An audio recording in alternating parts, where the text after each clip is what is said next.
యాదాద్రి భువనగిరి జిల్లా వలిగొండ మండల కేంద్రంలోని దాసరెడ్డిగూడెం గ్రామానికి చెందిన సర్పంచ్ పదవికి కాంగ్రెస్ బీజేపీ పార్టీలు బలపరిచిన అభ్యర్థి రాపోలు సహజ మీడియాతో మాట్లాడుతూ మన భువనగిరి శాసనసభ్యులు కుంభం అనిల్ కుమార్ రెడ్డి ఆశీర్వాదంతో నన్ను సర్పంచ్గా గెలిపించాలని మన ఊరు అభివృద్ధికి రుణపడి ఉంటానని అన్నారు. రాపోలు సహజని దాసరెడ్డిగూడెం గ్రామం నుండి సర్పంచ్గా పోటీ చేస్తున్నాను. ముందుగా కుంభం అనిల్ కుమార్ రెడ్డి గారికి ధన్యవాదాలు తెలుపుతున్నాను. వాళ్ళు కుంభం అనిల్ కుమార్ రెడ్డి గారు చేసిన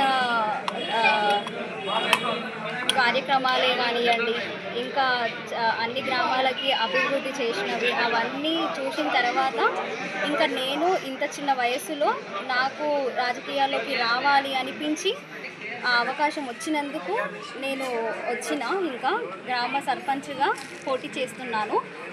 అవకాశం వచ్చింది కదా, ఊరికి చాలా అభివృద్ధి చేస్తాను. ఆ గ్రామానికి ఆ గ్రామ ప్రజలందరూ నాకు వాళ్ళ ఆశీర్వాదంతో నన్ను ఆశీర్వదించి నన్ను గెలిపిస్తే గ్రామాన్ని చాలా అభివృద్ధి చేస్తాను. కుంభం అనిల్ కుమార్ రెడ్డి గారి సహకారంతో ఇంకా అభివృద్ధి చేసి మంచిగా డెవలప్ చేస్తా గ్రామాన్ని.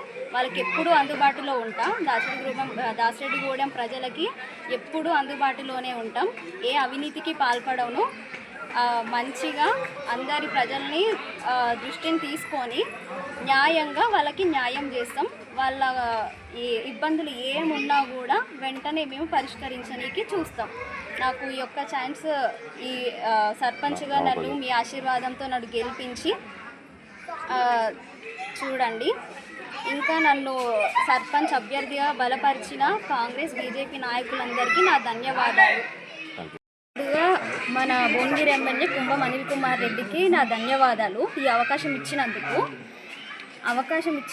నేను నా దాసరెడ్డిగూడెం గ్రామానికి ప్రజలకందరికీ సేవ చేసి మంచిగా అభివృద్ధి చేద్దామని అనుకుంటున్నా. ప్రజాసేవ కోసం నేను ఈ చిన్న వయసులో నేను రాజకీయాల్లోకి రావాల్సి వచ్చింది.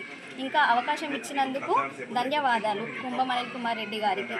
ఇప్పుడు వాళ్ళు నాకు ఈ అవకాశం ఇచ్చినందుకు మేము ఎంతవరకు సహాయం చేస్తాం, ఎంతవరకు అభివృద్ధి చేస్తాము అని చెప్పి మాకు ఈ ఛాన్స్ ఇచ్చి సర్పంచ్గా గెలిపిస్తే మేము అందరికీ సపోర్టివ్గా ఉండి మంచిగా అభివృద్ధి చేస్తాం గ్రామాన్ని. అందుకని నేను కోరుకుంటుంది ఏంటి అంటే దాసరెడ్డిగూడెం ప్రజలందరికీ వాళ్ళ ఆశీర్వాదంతో నన్ను సర్పంచ్గా గెలిపించి మన గ్రామాన్ని ఇంకా అభివృద్ధి చేసుకుందామని కోరుకుంటున్నాం.